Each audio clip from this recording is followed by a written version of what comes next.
ઉપલેટા ખાતે બ્રહ્મ સમાજ દ્વારા ભગવાન પરશુરામજીના જન્મજયંતિ નિમિત્તે ભવ્ય શોભાયાત્રા કાઢી ઉજવણી કરવામાં આવી હતી।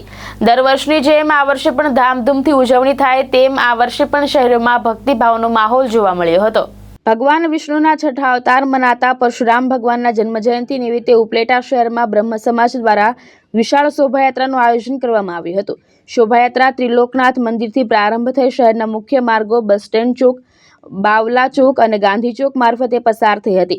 શોભાયાત્રા દરમિયાન શહેરના વિવિધ ચોક ખાતે ઠંડા પીણા અને શરબતના સ્ટોલ મૂકવામાં આવ્યા હતા, જ્યાં લોકોને સેવા આપી ધર્મભાવ દર્શાવવામાં આવ્યો હતો। મોટી સંખ્યામાં સમાજના ભાઈઓ અને બહેનો શોભાયાત્રામાં જોડાયા હતા।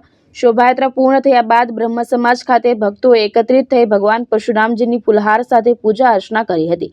અંતે પ્રસાદ અને ભોજનની સુંદર વ્યવસ્થા પણ કરવામાં આવી હતી, જેમાં સૌએ ભક્તિપૂર્વક ભાગ લીધો હતો। જય જય પરશુરામ।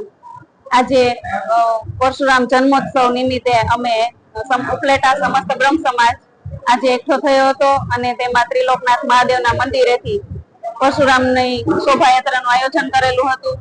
ઉપલેટા શહેરના વિવિધ માર્ગો ઉપર શોભાયાત્રાનું ફરી અને અમે સમસ્ત બ્રહ્મ સમાજે પાછા ભેગા થયા હતા અને તેમાં સમૂહ ભોજન કરેલું હતું, જેના દાતા છે જિજ્ઞેશભાઈ જીજ્ઞાબેન વ્યાસ તરફથી। અને આ દંપતી એવું છે કે હર વખતે સેવા આપે છે અને કોઈ પણ બાળકોનું હોય કે ગમે તે વ્યક્તિનું હોય તો આ વ્યક્તિ ખડે પગે ઉભા હોય છે। Thank you. महादेव हर जय परशुराम। जिग्नेश जयंतीलाल व्यास महादेव, प्रमुख श्री समस्त ब्रह्म समाज उपलेटा। आज एटले के अखात्रीज एटले के परशुराम भगवान नो जन्मोत्सव। त्रेता युग ની અંદર अखात्रीज ने दिवसे परशुराम भगवान नो जन्मोत्सव थયેલ।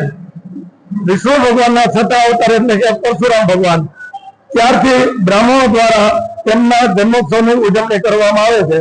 તેવી જ રીતે ઉપલેટા બ્રહ્મ સમાજ દ્વારા આજે વર્ષોથી પરશુરામ જન્મોત્સવનું આયોજન કરવામાં આવે છે। તેમાં સમાજના દરેક લોકો ભેગા મળી અને પરશુરામ ભગવાનની ભવ્યથી ભવ્ય અને દિવ્યથી દિવ્ય ત્રિલોકનાથ મહાદેવના મંદિરેથી શોભાયાત્રા નીકળી ત્રિલોકનાથ મહાદેવના મંદિરે પૂજન અર્ચન કરી આરતી કરી શોભાયાત્રાની શરૂઆત કરી બસ સ્ટેન્ડ ચોક, રાજમાર્ગ, ગાંધી ચોક, પશ્ચિમ ચોકી થઈ અને સમસ્ત બ્રહ્મ સમાજે પૂર્ણ કરવામાં આવે છે। સમાજના દરેક લોકો દર વર્ષે સમૂહ ભોજનનું પણ અહીંયા આપણે આયોજન કરીએ છીએ।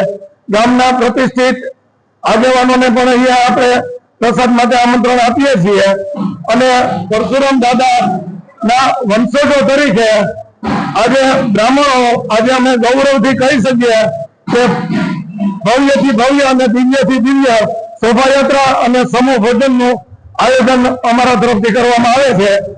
દર વર્ષની જેમ આ વર્ષે પણ અમોને આ સંપૂર્ણ મહોત્સવનો લાભ પડ્યો હતો।